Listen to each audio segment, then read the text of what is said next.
দাড়ি চাঁচা, এটা কি কাজ? ফাঁসে কি কাজ? ওই যে মৌলী সাহেব কুটকুট করে চুলকায়, চুলকায় মৌলী সাহেব। আবার অনেকজন বলছে আমার বউ কেমন করে, আমার বউ বলে দিয়েছে, রাখতে মানা করে দিয়েছে। তোমার বউ কি একেবারে দিব্যা ভারতী? তোমার বউকে চেনে কজন? এই গোলাম হোসেন চেনে কজন? ওই যে দক্ষিণ আফ্রিকার না কোথাকার একটা ক্রিকেট প্লেয়ার আছে, এত বড় বড় দাড়ি, না কোথায় বাড়ি ওর, কি নাম ওর? হাসিম আমলা। এত বড় বড় দাড়ি, প্লেনে বসে আছে, ওর বউ বোরকা পরে ওর সাইডে বসে আছে, আর ও কোরআন মাজিদ তেলাওয়াত করতে করতে নাকি হাতে নিয়ে পড়তে পড়তে যাচ্ছে। ইন্টারন্যাশনালি ক্রিকেট খেলছে একজন দামি লোক, এত বড় বড় দাড়ি, তার বইয়ের লজ্জা লাগে না? হ্যাঁ, আর এ বলছে অফিস আদালতে কাজ করিতে মৌলী সাহেব, ব্যস্তর কারণে ওই জন্য দাড়ি রাখতে পারছি না, একটু দোয়া করবেন, আগামীতে রাখবো। তোমার দাড়ির জন্য আমার দোয়া করার দায় এসে যায়? তোমার দাড়ি বাড়ার জন্য আমি দোয়া করব? বদমাইশির জায়গা পাও না। হাসিম আমলাকে সারা পৃথিবীর লোক দেখছে, তার লজ্জা লাগে না? তার অফিস আদালতে যেতে হয় না? তাকে প্লেনে করে এদেশ থেকে ওদেশ ছুটতে হয় না? ইন্টারন্যাশনাল ক্রিকেট প্লেয়ার হিসাবে মাঠে নামতে লজ্জা লাগে না? আর তোমাকে পুলিমদার লোক চেনে, সারগাছির লোক চেনে, গোটা মুর্শিদাবাদের লোক তোমাকে চেনে? কেউ চেনে না। তোমার লজ্জা কিসের? লজ্জা লাগছে, আশ্চর্য ব্যাপার। হচ্ছে ফাঁসাকে, কারণ এটা একটা বড় পাপ। এটা বড় পাপ জানার পরেও ও যে চাচ্ছে বারবার, এই কারণেও ফাসেক। তবে একটা কথা বলে দিচ্ছি, ফাসেক আপনি যদি এই কাজের কারণে হন, তাহলে আপনাকে তওবা করে ফেরত আসতে হবে। এখন রাস্তা আছে যে আপনি ফাসেকে আছেন। কি বলছি মাথায় থাকবে এটা? তওবা করে ফেরত আসুন। আর একটা কথা বলছি, আপনি পুলিন্দা মাদ্রাসায় 1 লাখ টাকা দান করেছেন, এসব বাস্তব কথাগুলো কেউ তুলে ধরে না। পুলিন্দাতে 1 লাখ টাকা আপনি দান করেছেন মাদ্রাসাতে। এখন এই মাদ্রাসায় দান করেছেন, প্রত্যেক বছরে করেন। আপনি মারা গেলেন, আচ্ছা বলুন তো, আপনি যে মারা গেলেন, আপনার কাফন জড়ানো আছে, সবাই আপনার মুখটা দেখতে আসছে, দেখতে আসে না? কাফন থেকে মুখটা বার করে দেখে। আচ্ছা বলুন তো, আপনার মুখটা দেখে বুঝতে পারবে যে এই লোকটা বড় দানি ছিল? দেখা যাবে? বোঝা যাবে না? আত্মীয়তার সম্পর্ক আপনার ভালো ছিল, আপনার মুখ দেখে কেউ বুঝতে পারবে যে লোকটার আত্মীয়তার সম্পর্ক ভালো ছিল? বোঝা যাবে? যাবে না। পৃথিবীতে একটা মাত্র চরম পর্যায়ে সুন্নত আছে, সেটা হচ্ছে এই। যদিও দাড়ি রাখার ব্যাপারে কেউ কেউ বলেছে দাড়ি রাখা ওয়াজিব, বাধ্যতামূলক, ফরজের সমতুল্য। কি বলছে বুঝতে পারছেন? আচ্ছা বলুন, পৃথিবীতে একটা মাত্র আমল আছে, যে আমলটা মানুষের কবর পর্যন্ত প্রমাণ করে যায়, তার নাম দাড়ি।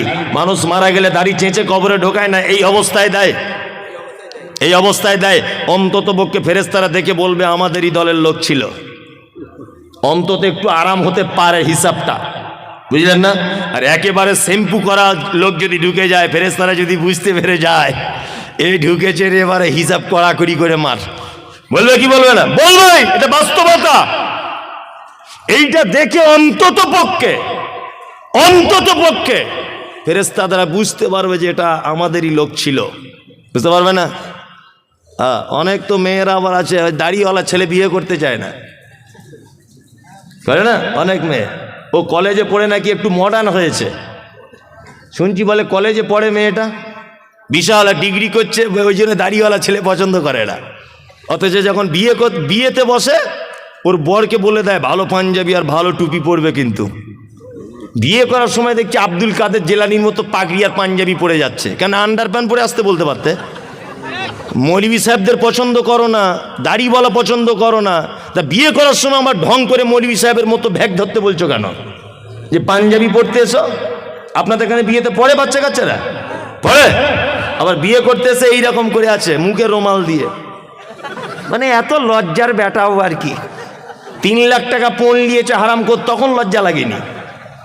4 লাখ টাকা পণ নিয়েছে, 8টি আর গাড়ি চেয়েছে, তখন লজ্জা লাগেনি।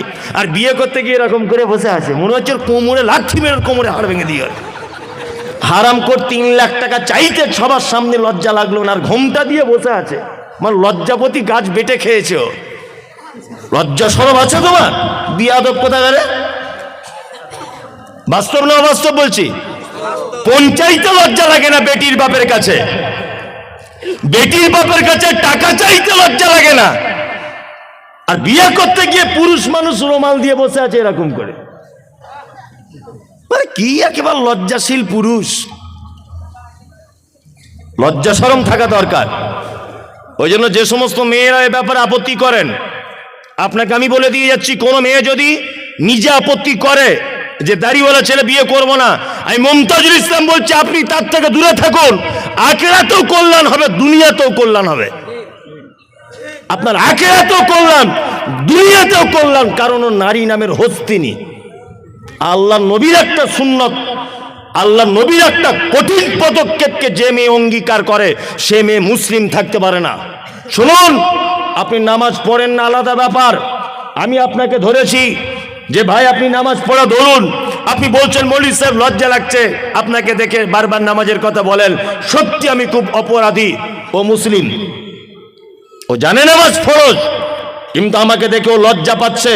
তার মানে ওর ভিতরে আল্লাহর ভয় আছে, একটু চার্জ দিলে ও নামাজ পড়া ধরে যাবে। কিন্তু একটা লোককে নামাজ পড়ার কথা বলতে গেলাম, সেই লোকটা আমাকে বলছে তুই নামাজ পড়ে কি পেলি, ঘোড়ার ডিম ফালতু, ওর ইমান আর থাকবে না, সঙ্গে সঙ্গে বেঈমান হয়ে যাবে। কি বলছি বুঝতে পারছেন? এই লোকটা নামাজ পড়ে না, একে আমি গিয়ে বলছি চাচা একটু নামাজ পড়ুন, তখন বলছে মৌলভী সাহেব পড়তে পারছি না, কাজের চাপে খুব লজ্জা লাগছে, ইনশাল্লাহ চেষ্টা করব। ও মুসলিম, ও কি মুসলিম? আর উনি যদি এ কথা বলেন যে তুমি নামাজ পড়ে এতদিন কি করলে, আমি ঘোড়ার দিন নামাজ না পড়ে দুতলা বাড়ি করে নিলাম, তাহলে উনি বেঈমান। ও আর মুসলিম থাকতে পারলো না। তুমি দাড়ি রাখতে পারছো না, এটা আলাদা ব্যাপার। মেয়ে, তোমার বাপ দাড়ি রাখতে পারেনি, এটা তোমার বাপের দুর্বলতা। তোমার ভাই দাড়ি রাখতে পারেনি, এটা তোমার ভাইয়ের দুর্বলতা। কিন্তু তোমাকে যে ছেলে বিয়ের কথা বলতে এসেছে, তোমাকে যে ছেলে বিয়ের কথা বলতে এসেছে, তার যদি দাড়ি থাকে, সে তো মুহাম্মদ সাল্লাল্লাহু আলাইহি ওয়াসাল্লামের পদ্ধতিতে দাঁড়িয়ে রেখেছে। তুমি যে তাকে ঠাট্টা করলে, বিদ্রুপ করলে, বিবাহের জন্য অপ্রয়োজন মনে করলে, আমি তো মনে করি ওই দাড়ি থাকা ছেলেটাকে যদি অপমান করে বাড়ি পাঠায় বা দাড়ি আছে বলে যদি বিয়ে না বসতে চায়, তাহলে ওই মেয়েটাও ঠিক তেমন বেঈমান হয়ে যাবে। কারণ ও একটা চরম হাদিসকে অপমান করার কারণে। খুব বুঝে শুনে কথা বলবেন, হিসাব করে। তবে আলহামদুলিল্লাহ সব মেয়েরা নয়, আমার মাদ্রাসাতে 200 থেকে 250 মেয়ে আছে। আমি এই পর্যন্ত মনে হয় জীবনে কত মেয়েকে যে বিয়ে দিয়েছি তা আল্লাহ ছাড়া কেউ জানে না। কি বলছি বুঝতে পারছেন? অজস্র মেয়েকে বিয়ে দিয়েছি। এই কিছুদিন আগে মেদিনীপুরের একটা মেয়ে আছে আমার মাদ্রাসাতে, এই যে আমার পিছনে বসে আছে শামীম, আপনাদের মাওলানার এখানকার ছেলে আর কি। ও তো যায়, ওরা সব সময়তেই যায়, আমার বাড়িও গিয়েছিল সেদিনও। তা এরা সব দেখে এসেছে আমার মাদ্রাসা। আর একটা মেয়েদের মাদ্রাসা আছে, 200-250 মেয়ে পড়ে আলহামদুলিল্লাহ। আবার মোটামুটি এই তো শামীম গিয়েছিল ভিত্তি স্থাপনের দিনে, 3 বিঘা জমির উপরে ছেলেদের মাদ্রাসা তৈরি হচ্ছে ইনশাল্লাহ। দোয়া করবেন। হিফজখানা আল্লাহ যদি কবুল করে নেয়, কেউ আর আটকাতে পারবে না। দ্রুত গতিতে কাজ চলছে ইনশাল্লাহ। শেষ কাজ করতে আমার একটা টার্গেট 1 কোটি টাকার আমরা বাজেট রেখেছি। যদি বলছেন টাকা আপনার বহুত টাকা, তো তাহলে আমার 1 পয়সাও নেই। যা টাকা পয়সা পাচ্ছি সব লাগিয়ে দিচ্ছে, বাকিটা আল্লাহ ম্যানেজ করে দিচ্ছে বিভিন্ন মানুষের মাধ্যমে। যাই হোক, যে কথা বলছিলাম সেটা হচ্ছে এই যে আমার একটা মাথাতে একটা জিনিস কাজ করে। বেদাতিরা একটা কথা বারবার বলে যে আহলে হাদিসরা কোরআন পড়তে পারে না। বারবার এটা কথা প্রশ্ন কিন্তু তারা তোলে না। ওই জন্য আমি সারা পশ্চিম বাংলাতে নিয়ত করেছি একটা হিফজখানা শুধুমাত্র হাফেজ হবে, শুধুমাত্র হাফেজ আর কারি, শুধু কোরআনটাকে শুদ্ধ করে পড়ানোর জন্যে 2 বছরের কোর্স দিয়ে কমপ্লিট করবে ইনশাল্লাহ। এরকম মনোবৃত্তি আছে। রমজানের পর থেকে যে কটা রুম রেডি হবে সেই কটা রুম দিয়ে চালু করে দেবে ইনশাল্লাহ। নিয়ত করে নিয়েছি ওটা। আমার জীবনে এটাই উদ্দেশ্য যে আমি এর মাধ্যমে মরে গেলেও যেন কবরে শুয়ে শুয়ে নেকি পাই, এতটুকু। এছাড়া কোনো আর আমার আশা নেই, কোনো আশা নেই।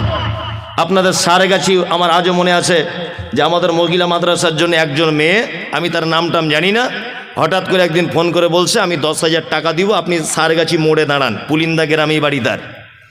জলসা করতে যাচ্ছি, 10,000 টাকা দিয়েছে। যে সোশ্যাল মিডিয়া দেখেছি আপনার মাদ্রাসায় টাকাটা দিবেন, 10,000 না 5,000। যে কথা বলছিলাম, মেদিনীপুরের একটা মেয়ে, কিছুদিন আগে তাকে একটা বিয়ের জন্য একটা ছেলে, আমি বলছি তোমার মা বলছে বিয়ের জন্য, তা তুমি বিয়ে শাদী করবে? তা মেয়েটা আমাকে একটা কথা বলছে, মৌলভী সাহেব পর্দার আড়াল থেকে বলছে আমি বিয়ে করতে পারি, তবে আমার কিছু শর্ত আছে। মেয়েটা দেখতে যেমন ভালো তা নয়। বলছি কী শর্ত?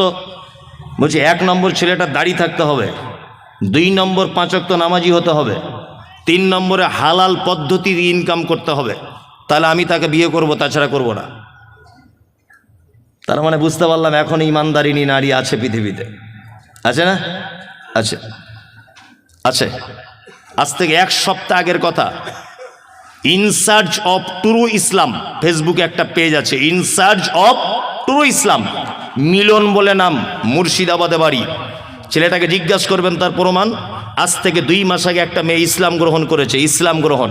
মেয়েটা আমাকে ফোন করেছে, করে বলছে যে হুজুর, আমি আপনাদের বক্তব্য শুনে অনুপ্রাণিত হয়ে ইসলাম গ্রহণ করলাম, গোপনে, বাড়িতে কেউ জানে না। মেয়েটা বিয়ে পড়াশুনো করছে কলেজে, খুব সুন্দরী, চরম সুন্দরী মেয়েটা দেখতে। তা আমাকে বলছে হুজুর, আমি বিয়ে শাদি করবো লুকিয়ে, আমাকে একটু বিয়ের ব্যবস্থা করে দেন, আমার বাড়ি থেকে জানতে পারলে আমাকে জবাই করে দিবে, আমাকে জবাই করে দিবে। সেই মেয়েটাকে আজ থেকে 5 দিন আগে আপনাদের বহরমপুরে একটা ছেলের সঙ্গে বিয়ে দিলাম। তা মেয়েটাকে বলছি কেমন ছেলে পছন্দ? তা মেয়েটা বলছে দাড়িওয়ালা ছেলে হতে হবে, 5 ওয়াক্ত নামাজ পড়তে হবে, হালাল ইনকাম করতে হবে, গরিব হলেও চলবে, ঘর বাড়ি থাক আর না থাক। মানে মেয়েটা এত সুন্দরী, যদি বলছেন আপনি দেখলেন কি করে? সত্যি বলতে ও আমাকে দেখার জন্য একটা ছবি পাঠিয়েছিল যে আমি এই মেয়েটা, সেটা দেখে আমি একটা অনুভব করলাম। দেখুন, একজন হিন্দু নারী 2 মাস ইসলাম গ্রহণ করেছে, তার মনের ভিতরে ইসলামের কত ভালোবাসা জন্ম হয়েছে বলে নারী এই কথা বলতে পারছে দাড়িওয়ালা ছেলে ছাড়া বিবাহ করবো না। আপনাকে ফোন নাম্বার দিতে পারি, তার বরের কথা বলবেন যে ঘটনা সত্য না মিথ্যা। বাড়ি থেকে বার হয়ে চলে এসেছে, হিন্দু মেয়ে মুসলিম হয়েছে, ইসলাম গ্রহণ করেছে, তার সমস্ত কোর্টের ডকুমেন্টস রয়েছে, মুসলিম একটা ইমানদার ছেলে তাকে স্ত্রী হিসাবে গ্রহণ করেছে। ভালো নারী নেই এ কথা বলবো না, তবে যত খারাপই আমাদের যারাই কলেজে পড়ছে আর যারা বড় ডিগ্রি করতে যাচ্ছে, ফ্যাশন হয়েছে, এরা বলছে আমাদের আর পছন্দ হচ্ছে না, আমাদের আর পছন্দ হচ্ছে না। কি বলছি বুঝতে পারছেন? দূরে থাকবেন। আল্লাহ তুমি আমাদের ফাসিকি থেকে বাঁচার তৌফিক দান করো, আমিন বলুন, আমিন। চলুন আর একটা ব্যাখ্যা করে দিই, তারপরে আর একটা করব, সেটা হচ্ছে মুশরিক। নাম জানেন মুশরিক? মুশরিক, মুশরিককে শিরিক করে, উনি ভালোই বলতে পারছেন, শিরিক করে মুশরিক। এবার আপনাকে একটা কথা বলে দিচ্ছি, শুনে এখানে, এ কথা বললে তো আরও আপনি আশ্চর্য হবেন। হিন্দু, মুসলিম, জৈন, খ্রিস্টান, হাঁড়ি, চুয়ার, চামার, বাগদি, ছুতর, মেথর, পৃথিবীতে যত জাতির মানুষ বসবাস করে, যত ধর্মের মানুষ বসবাস করে, কোনো ধর্মের ভিতরে মুশরিক বর্তমানে খুঁজে পাওয়া খুব মুশকিল। হিন্দু, এদের ভিতরে মুশরিক নেই। খ্রিস্টান, এদের ভিতরে মুশরিক নেই। ইহুদি, এদের ভিতরে মুশরিক নেই। হিন্দু বর্তমানে যারা, তাদের ব্যাপারে কোরআন মাজিদে শব্দ এসেছে সাবেঈ। সাবেঈ হচ্ছে তারা। কারা? সাবেঈ হচ্ছে তারা যারা এক আল্লাহকে আল্লাহ বলে মানে, তারপরেও বিভিন্ন দেবদেবীর আলাদা আলাদা ক্ষমতা আছে এটা মানে, এরা হচ্ছে সাবেঈ।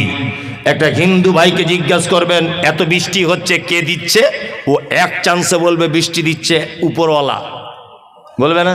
তার মানে ও জানে উপরে একজন আছে। তারপরেও দেখবেন ও লোহা লাকড়ির ব্যবসা করে, কি পূজা করে? বিশ্বকর্মা। তার মানে ওর এটা ধারণা যে লোহা লাকড়ির ডিপার্টমেন্টটা বিশ্বকর্মার হাতে আছে। আরে কলেজের স্টুডেন্ট, স্কুলের স্টুডেন্টরা কি পুজো করে? সরস্বতী। সরস্বতীকে বলা হয় বিদ্যার দেবী। তার মানে বাপ মা তার চাপ মা মেয়েকে বলে দেয় এটা তুমি সরস্বতীর পূজা করবে, কারণ এটা হচ্ছে বিদ্যার দেবী, তুমি ভবিষ্যতে মাইকের মধুসূদন দত্ত হতে পারবে, কারণ এর ডিপার্টমেন্টটা এর হাতে আছে। এ হচ্ছে কি? সাবেঈ। মুশরিককে মুহাম্মদ সাল্লাল্লাহু আলাইহি ওয়াসাল্লামকে বলা হচ্ছে আপনি জিজ্ঞাসা করুন তাদেরকে রাত এবং দিনের বিবর্তনের মালিককে। এক চান্সে তারা বলবে আল্লাহ। সুস্থতা অসুস্থতার মালিককে? আল্লাহ। বেঈমান মুশরিক আবু জেহেল কথা বলবে। আল্লাহ নবী সাল্লাল্লাহু আলাইহি ওয়াসাল্লাম যখন বলছেন কি ব্যাপার, রাত দিনের মালিক আল্লাহ, এ কথা আপনি বললেন, সুস্থতা অসুস্থতার মালিক আল্লাহ, এ কথা আপনি বলছেন, তাহলে কেন আপনি আল্লাহকে ডাইরেক্ট ডাকতে পাচ্ছেন না? আবু জেহেল তখন বলছে মুহাম্মদ শোনো, বেশি ফটর ফটর করিও না, সব কিছুর মালিক আল্লাহ এটা আমি জানি, কিন্তু তোমার আল্লাহকে ডাইরেক্ট পাওয়া যাবে না। আল্লাহকে পেতে গেলে 360টা দেবদেবীর মাধ্যমে পেতে হবে। তার মানে বোঝা যায় যারা আল্লাহকে ডাইরেক্ট পাওয়া যাবে না এই ধারণা রাখে, আর 360টা দেবদেবীর মাধ্যমে আল্লাহকে পেতে হবে এই ধারণা যারা রাখে, এরা কি মুশরিক। মুশরিক হিন্দুর ভিতরে নেই, খ্রিস্টানের ভিতরে মুশরিক নেই, কোন জাতির ভিতরে মুশরিক নেই। বর্তমানে মুশরিক গিজ গিজ গিজ গিজ গিজ গিজ করছে মাথার উকুনের মতো নামধারী মুসলিমদের ভিতরে। আজ পর্যন্ত পশ্চিম বাংলার কিছু মুসলমান তাদের দাবি আল্লাহকে ডাইরেক্ট পাওয়া যায় না, আমাদের হুজুরের মারফতে তবে আল্লাহকে পেতে হয়, দাবি নেই। এরা কি মুশরিক। এই দেখুন আল্লাহ তাআলা মুশরিকদের ব্যাপারে সূরা তাওবা আয়াত নম্বর 114 আল্লাহ তাআলা বলছেন, মা কানা লিন নবিয়্যি ওয়াল্লাযীনা আমানু আন ইস্তাগফিরু লিল মুশরিকিন। নবী এবং ইমানদারদের জন্য উচিত নয় যে মুশরিকদের জন্য ক্ষমা প্রার্থনা করবে। এই মুমতাজুল ইসলাম বলছি, যারা মাজার পুজো করে, যারা পীর পুজো করে, ওদের জানাজা তো দূরের কথা, ওদের জন্য দোয়া পর্যন্ত করা যাবে না, কারণ ওরা মুশরিক। অবশ্যই ওরা মুশরিক, ওরা মুসলিম নয়। আল্লাহ তাআলা বলছেন, ওয়ালাউ কানু উলি কুরবা, যদিও তারা তোমার নিকট আত্মীয় হয় তবুও তাদের জন্য ক্ষমা প্রার্থনা করা যাবে না। আমাদের বেটা বেটিদের বিয়ে শাদী দেওয়া হচ্ছে না, হচ্ছে তো। বেটির বিয়ে ঘটক ছেলে দেখেছে, ঘটক সাহেব এসে বলছে ছেলে খুব ভালো, বলছে কি করে, বলছে স্কুল মাস্টার। মেয়ের বাপ তখন বলছে আলহামদুলিল্লাহ, আমি তো এরকম ছেলেই চাইছিলাম। তা আর একজন এসে তখন বলছে যে ঘটক সাহেব, আবদুল্লাহ ভাই, তুমি বেটিটা যেখানে বিয়ে দিচ্ছ ওরা মাজার পূজারি গো, পীর পূজারি। তখন বলছে তোমাদের যত সব পীর ফই এইসব, ছেলে চাকরি করে সেটা আগে দেখো, তাই না? চাকরি করে সেটা আগে দেখো। আল্লাহর ভাষা ওয়ালাউ কানু উলি কুরবা, মুশরিক, মাজার পূজারি, ঠাকুর পূজারি, এরা যদি তোমার নিকট আত্মীয় হয় তবুও তাদের সঙ্গে কোনো সম্পর্ক রাখা যাবে না। খুব সাবধানে থাকবেন। চলুন, এতক্ষণ পর্যন্ত খারাপ লোকেদের পরিচয় করিয়ে দিলাম, এবার আপনাদেরকে পরিচয় করিয়ে দিব ভালো মানুষের সঙ্গে, তার নাম মোমেন। যারা বসে আছেন মোমেন হতে চান সবাই, সবাই ইনশাআল্লাহ, ইনশাআল্লাহ। 12টা বেজে গেছে তো মানুষের আর বসে থাকতে চাইবে না, তবুও মানুষ থাকবে আলহামদুলিল্লাহ। চালাবো নাকি? হ্যাঁ চালাই, চলুন, কোনো সমস্যা নেই। আমার টাইম দেয় 1টা পর্যন্ত, এরপরেও আর একটা বক্তা। যারা উঠবেন হিসাব করে উঠবেন। চলুন এবার মোমেনের পরিচয় দিই। মোমেনকে, হ্যাঁ ঠিক বলে দিয়েছে, আমি তখনই করব। মোমেনের কথা বলে দিই। এক, আল্লাহ বলেন, ইন্নামাল মুমিনুনা আল্লাযীনা ইযা যুকিরাল্লাহু ওয়াজিলাত কুলুবুহুম ওয়া ইযা তুলিয়াত আলাইহিম আয়াতুহু যাদাতুহুম ঈমানা ওয়া আলা রাব্বিহিম ইয়াতাওয়াক্কালুন। আল্লাহ মুমিনের পরিচয় দিচ্ছেন। মোমেনকে আল্লাহ বলছেন, মোমেন তারা যারা পাপ করে, অন্যায় করে, খারাপির মধ্যে লিপ্ত থাকে, তারপরেও যখন তারা আল্লাহর ভয় তাদের অন্তরের ভিতরে চলে আসে, তারা তখন ভয়ে থরথর করে কাঁপে। 2, আল্লাহ বলে মোমেনের দ্বিতীয় গুণ, আয়াতুহুম যাদাতুহুম ঈমানা ওয়া আলা রাব্বিহিম ইয়াতাওয়াক্কালুন। দ্বিতীয় নম্বরের মোমেন হলো তারা, আল্লাহ বলে যাদের সামনে কোরআনের আয়াত তেলাওয়াত করা হলো, তাদের ঈমান, কোরআনের আয়াত শুনলে যেন ঈমান বেড়ে যাবে। আয়াত শুনলে ঈমান কি হবে? বেড়ে যাবে। এটা মুমিনের ক নম্বর গুণ? দ্বিতীয় গুণ। এখানে একটা মজাদার কথা বলে রাখছি, আপনার চোখে পানি চলে আসবে শুনলে। আচ্ছা, এখানে হাজি সাহেব কেউ আছেন? কে হাজি সাহেব? কেউ নেই। তাহলে এমনি সৌদি আরবে গেছেন, মক্কা টক্কায় ঘুরতে, এরকম লোক আছে অনেকজন, হয়তো আলহামদুলিল্লাহ অনেকজন আছেন। আলহামদুলিল্লাহ অনেকজন আছেন, মক্কায় ঘুরতে গেছেন। আমি এই 2.5-3 মাস আগে গিয়েছিলাম আলহামদুলিল্লাহ। তা আমি গিয়েছিলাম, তো আমার সঙ্গে প্রায় 40 জন মতো মানুষ গিয়েছিল।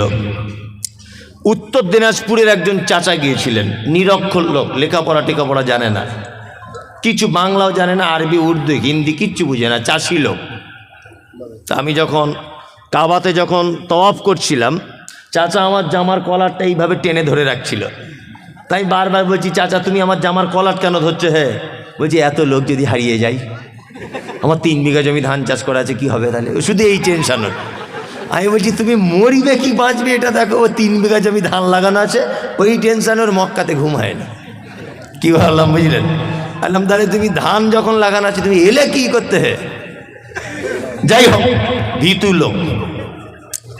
তা কাবার প্রথম ইমাম আব্দুর রহমান আস-সুদাইস বেশিরভাগ মাগরিবে আর এশাতে বা এশাতে ফজরে তিনি নামাজ পড়াতেন। আল্লাহু আকবার। উনি যখন কোরআন তেলাওয়াত করতেন, Ethiopia, Tanzania, German, Japan, France, Kuwait, পৃথিবীর যে ভাষাভাষী মানুষ হোক না কেন, চোখ দিয়ে পানি পড়তে লাগতো। আব্দুর রহমান আস-সুদাইস জাহান নামের আয়াতগুলো যখন আসতো, তখন বাচ্চা ছেলের মতো 20 second 25 second how how how how করে কাঁদতেন।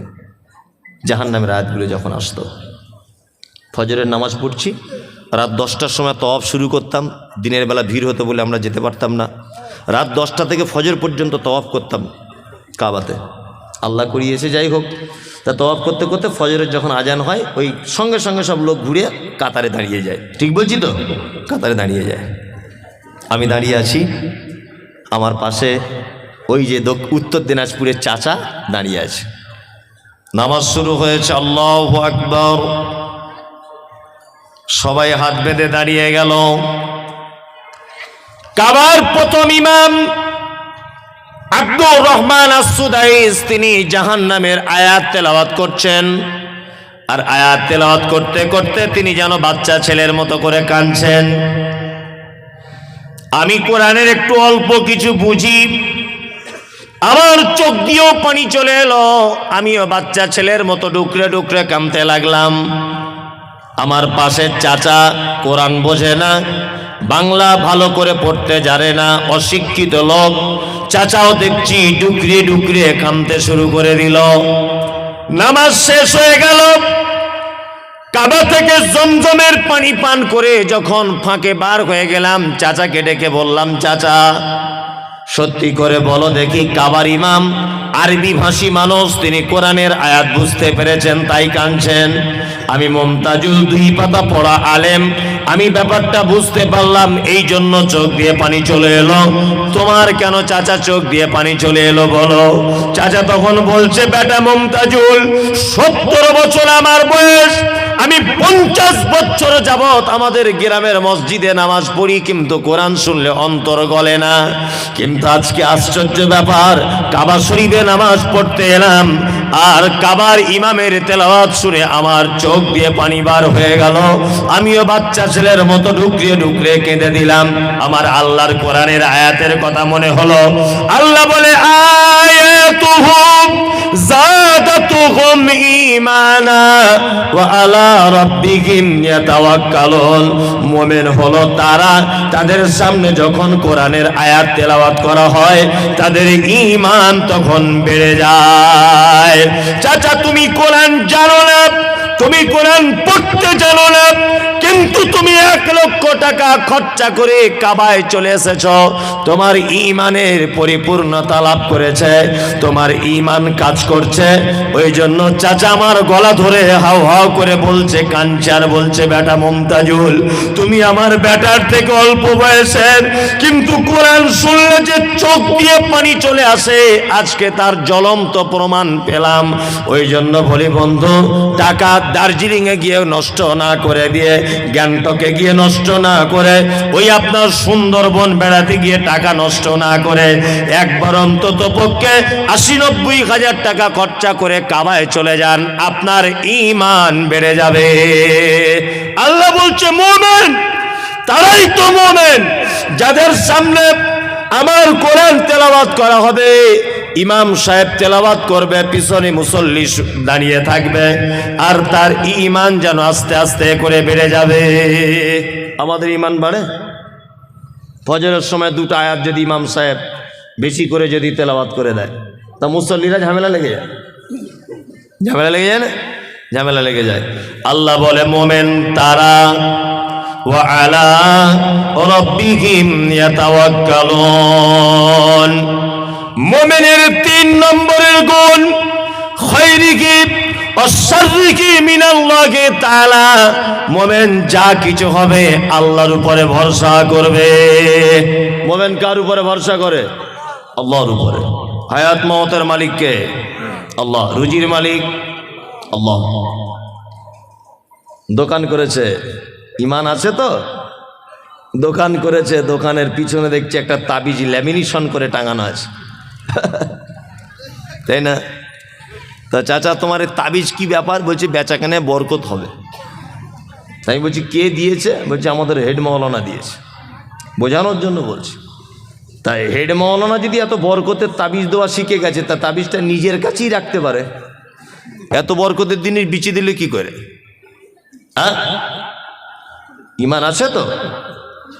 4টে আংটি পড়েছে যুবক ছেলে, 4 রকমের কোয়ালিটির পাথর। এটা কি? বলছে বউ কথা শোনে না। এটা কিসের আংটি? বলছে ঘন ঘন পেচ্ছাপ হয়। এটা কিসের? বলছে বাপের বাড়ি বউ গেলে আসতে চায় না। আর এটা বলছে রাতে চমকে উঠি তাই। হযরত ওমরের নাম শুনেছেন? ওমর দামি মানুষ না? দামি মানুষ। পৃথিবীতে অনেক জিনিস আছে যেগুলো ডাইরেক্ট জান্নাত থেকে এসেছে, তার ভিতরে একটা হাজির আসওয়াদ, তাই না? যখন পৃথিবীতে আছে, এটা মুসলিম শরীফের হাদিস, তখন সাদা দুধের মতো ছিল পাথরটা। আল্লাহ নবী সাল্লাল্লাহু আলাইহি ওয়াসাল্লাম বলছেন আদম সন্তান তার পাপের বোঝা নিয়ে তাকে চুম্বন করতে করতে একদম কালো করে দিয়েছে। আমি নিজে আলহামদুলিল্লাহ 2 বার চুম্বন করে এসেছি, আল্লাহ করিয়েছে। খুব রিক্স চুম্বন করা, ওখানে মারাও যেতে পারে কোনো মানুষ, এত রিক্স। মানে আপনি হাঁড়ির মুখের মতো, তখন যখন মুখ ঢোকাবেন পিছন দিক দিয়ে 1500 মানুষ আপনাকে চাপছে। এই 1500 মানুষ বা 500 মানুষ, 1000 মানুষকে সামলে তবে চুমুটা খেতে হবে।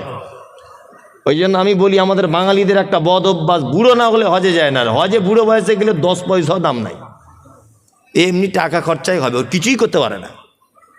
ও না তওয়াফ করতে পারবে, চুমু খাওয়া তো দূরের কথা, না পাথর মারতে পারবে, ফ্যাল ফ্যাল করে তাকিয়ে থাকতে হবে। 5 লাখ টাকা জলে চলে গেল। যেতেই যদি হয় 35, 37, 38 বছরে যান, যেন দুজনকে যেন রুখে দেওয়া যায়। দক্ষিণ আফ্রিকার মেয়ে ছেলেগুলো তাদের যা বডি আর যা ধাক্কা মারছে, তারা আমার মতো 4টে পুরুষকে ফুটবলের মতো ছুঁড়ে ফেলে দেবে, এত ক্ষমতা তাদের গায়ে। আর এই লম্বা লম্বা মেয়েগুলো সব সুদানিরা, কালো কুচকুচ কুচকুচ করছে সুদানিরা, এই লম্বা লম্বা। তাদের চেহারা কি আমাদের বাঙালি 2-4 জন পুরুষ মানুষকে মেরে ফেলবে ঘুষি মেরে, এত ক্ষমতা তাদের গায়ে। আর এ বুড়ো বয়সে লাঠি নিয়ে হজ করতে যাচ্ছে, তুমি চান্স পাবে? এক গুঁতো মেরে তোমাকে ফেলে দিবে 4 হাত দূরে। ওই জন্য হজে যদি যেতে চান একটু ইয়ং বয়সে যাবেন। কি বললাম বুঝলেন? হাজির আসওয়াদ হযরত ওমর ফারুক রাদিয়াল্লাহু তাআলা আনহু মক্কায় চারিদিকে তাওয়াফ করছেন। হাজির আসওয়াদ যেখানে আছে ওই জায়গাটা হাজির আসওয়াদের দিকে আঙুল বাড়িয়ে দিয়ে বলছেন, হাজির আসওয়াদ তুমি একটা পাথর, তুমি মানুষের কোনো উপকার করতে পারো না। আমি কোশ্চেন কালেও তোমাকে চুম্বন করতাম না, শুধু তোমাকে চুম্বন করব বা করছি এই কারণে মুহাম্মদ সাল্লাল্লাহু আলাইহি ওয়াসাল্লাম চুম্বন করেছিলেন। তাই হাজির আসওয়াদ জান্নাতের পাথর, মানুষের কোনো উপকার ক্ষতি করতে পারে না। আর এ 4 রকমের আংটি পরে আছে, আংটি পরে বলছে 4 রকমের কাজ হবে। কি বললাম বুঝতে পারছেন? 4 রকমের। কলকাতা একটা অ্যাড্রেস দিচ্ছি, ওখানে চলে যাবেন। নাখোদা মসজিদ নাম শুনেছেন? চিতপুরে নাখোদা মসজিদের মেন গেটে ঢোকার সময় দেখবেন ওই পাথর বিক্রি হয়, বস্তাতে রাখা আছে, আর কুকুরে পেচ্ছাপ করছে। 40 টাকা 50 টাকা কেজি, 40-50 টাকা কেজি দরে পাথর কিনে আনছে, এনে বহরমপুরে ওই বাটিতে বাটিতে সাজিয়ে আম গাছের শিকড়, কলা গাছের শিকড়, জাম গাছের শিকড় পাশাপাশি রেখে ভাঙা মাইক নিয়ে বিক্রি করছে আর বলছে এ আফ্রিকা কঙ্গো জঙ্গল সে লেকে আয়ে হ্যায় জড়িবুটি। তোমার বইয়ের ছেলে হয় না, পাথর নিয়ে যাও ছেলে হবে। এমবিবিএস ডাক্তার ওর বইয়ের ছেলে করতে পারলো না, আর কুকুরে পেচ্ছাপ করে পাথর ওর বইয়ের ছেলে করে দিবে। তারা 2024 সালে এত বোকা লোক বাস করে, হ্যাঁ? আর পাথর পড়ে আছে কে না, স্কুলে হেডমাস্টার। মনে মনে ভাবি যে আল্লাহ গরুর পেটে কেন সব গোবর দিলে, হেডমাস্টারের মাথাতেও কিছু দিতে পারতে হালকা। ওর মাথায় মগজ আছে? বিচারপতি বিচার করে কোর্ট থেকে বার হয়ে জড়িবুটি কিনেছে ওর বইয়ের ছেলে হবে বলে। কত বড় গাধাও! ওর কপালে কিছু জোটেনি বলে ভাঙা মাইকের ফোন নিয়ে বসে আছে, ফুটপাতে তাবিজ কবজ বিক্রি করছে, চালাকি চিটিংবাজ। কি বললাম বুঝলেন? কাজী নজরুলের ভাষা কি? কাজী নজরুল বলেছেন, ওরে পীর ফকিরের কথা যদি সত্য হতো তারা কেন ভিক ভেঙে ফুটপাতে খেত? তাদের কথা যদি সব হবে, হাত দেখে যদি সব বলে দিবে, তা ফুটপাতে তারা কেন বসে আছে? আছে না? আল্লাহ এলেম বাজার মাদ্রাসায় তখন পড়ি, এলেম বাজার নাম শুনেছেন বীরভূমের? তখন এলেম বাজার মাদ্রাসায় পড়ি আমি, মাদ্রাসা পড়াশুনো করছি। তা বাড়ি আসছি, একা একা বাড়ি আসা নতুন শিখেছি। তা বোলপুর থেকে ট্রেন ধরে আমি আসছি শিয়ালদা। তা শিয়ালদা স্টেশনে নেমে প্ল্যাটফর্ম থেকে বার হয়েছি, দেখছি একটা লোক খাঁচার ভিতরে টিয়া পাখি নিয়ে বসে আছে। তা আমার ছোটবেলা থেকে জানকারির ব্যাপারে খুব ইচ্ছা, তা গিয়ে বলছি, চাচা তোমার টিয়া পাখিতে কি আছে হে? বলছে টিয়া পাখি হাত দেখে বলে দিবে তুমি কার সাথে কি করছো না করছো, সব মনের কথা। বলছি তাহলে হলে হতেও পারে। ক টাকা নিবে? বলছে 3 টাকা। আজ থেকে 20-25 বছর আগে বলছি, তখনকার 3 টাকা মানে সাংঘাতিক ব্যাপার। তা আমি তখন সেরেক বেদাত এটা বুঝতাম না, মাদ্রাসার ছাত্র, তখন তো খুব বদমায়েশ। আমি তাহলে একবার আমারটা হাত দেখে বলে দাও তো কী করছে একবার। তখন তো ফোন টোন ছিল না, তখন এত বড় চিটিংবাজ হাতটা দেখে বলছে তো সাংঘাতিক ব্যাপার। আমি যে কী ব্যাপার? বলছে তুমি যাকে ভালোবাসো সে তো প্রায় চলে আসার টাইম হয়ে গেছে। আমি বলছি শালা ওইটাই তো আমি চাইছি, যাকে ভালোবাসি সে আমার বাড়ি আসুক, আর মাদ্রাসায় পড়বো না, বেশ মজা করে থাকবো দুজনে মিলে, মনে মনে ভাবছি আর কি। তাই বলছি তাহলে বাবা কি করা যাবে? কি করা যাবে? বলছে এমন একটা তাবিজ দিয়ে দেবো 10 টাকা দাম, এমন করে দিব না এক জানলা ভেঙে চলে আসবে তোমার বাড়ি, কেউ আটকে রাখতে পারবে না। মনে মনে ভাবছি তো ওইটাই তো আমার দরকার, ওকে পেয়ে গেলেই তো আমার পড়াশোনা সব শেষ, সংসারে লেগে যাব। তখন অত বুঝি না তো ভালো মন্দ। তো 10 টাকা দিয়ে সত্যি কথা বলতে মাল নিয়েছি। এবারে আগে সে সুইচওয়ালা ফোন ছিল, তখন তো ফোন টোন ছিল না, সে টাটার এরকম বাক্স ফোন ছিল আগেকার দিনে, তাই না? এখন ওই ফোন থেকে মাঝে সাঝে ওকে ফোন টোন করা হতো আর কি। আগে তবু রিং হচ্ছিল, এখন মোটি রিংও হয় না, সুইচ অফ। তা মাথা খুব খারাপ যে আগে তবু তাবিজের আগে তবু ফোন টোন হচ্ছিল না, আলাদা ব্যাপার, এখন তো ফোনে রিংও পাচ্ছে না। তাই আমি মনে মনে খুব মনটা খারাপ যে আসছে না, শুধু বাড়িতে ভাত টাত খাচ্ছি না, আমার মা বলছে ভাত খেলে না, খাবো না। আমি তো অপেক্ষা করছি কখন আসবে আর কি, কিন্তু আসছে না।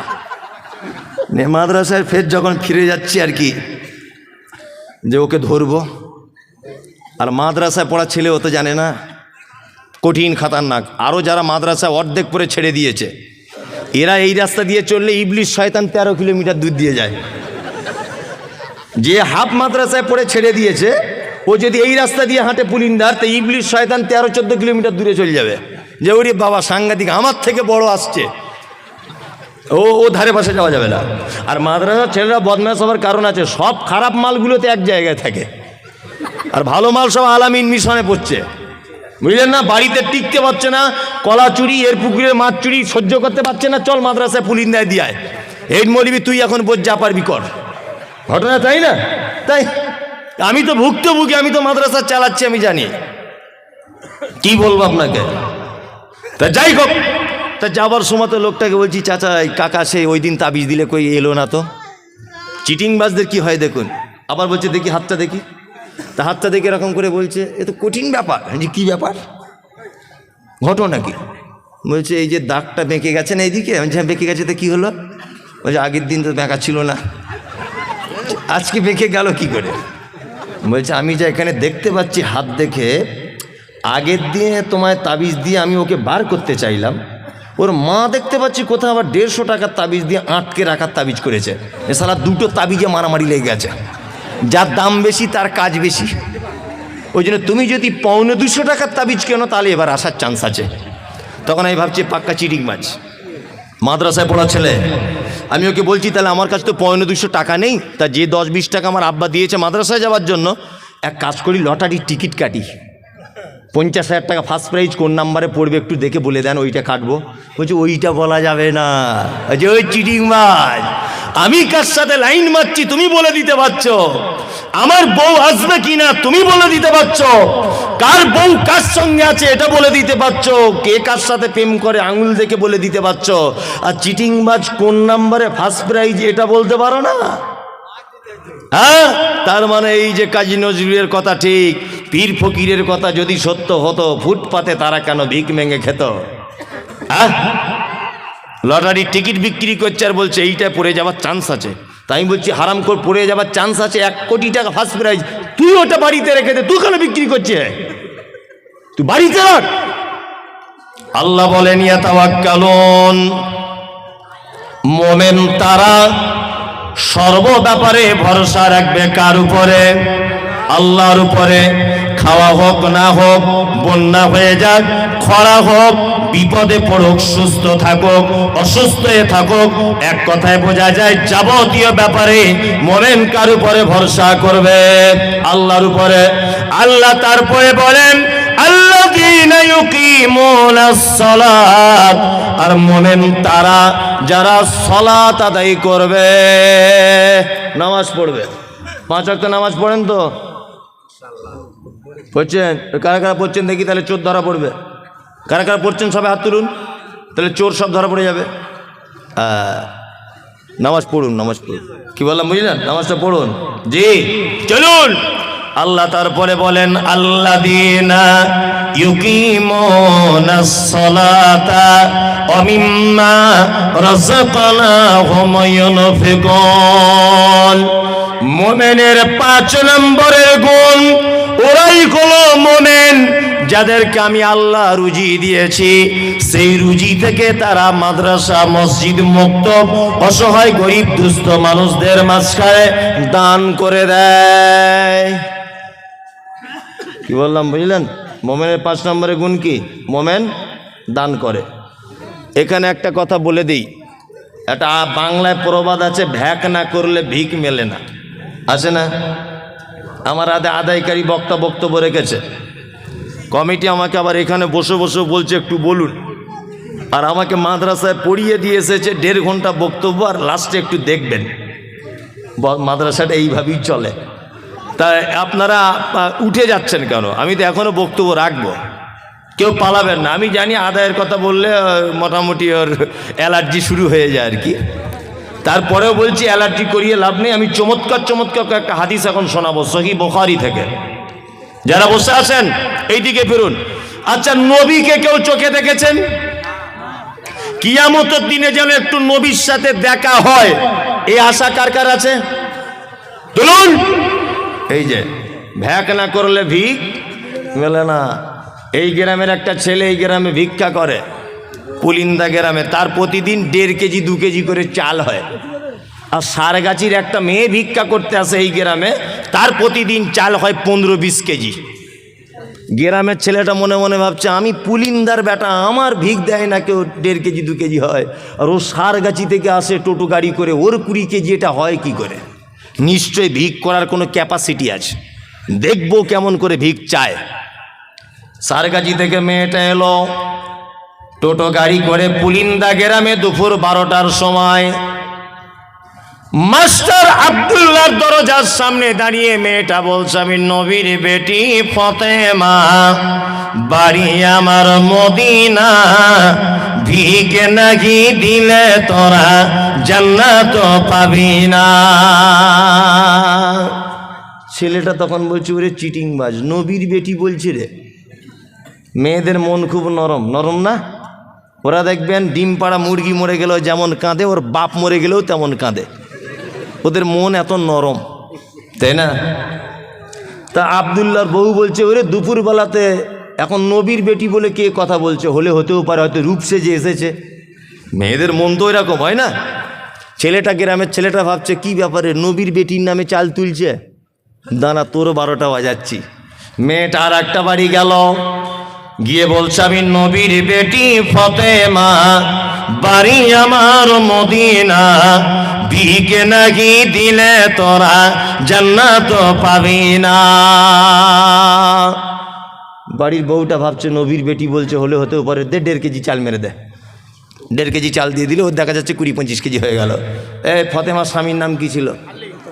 হযরত আলী।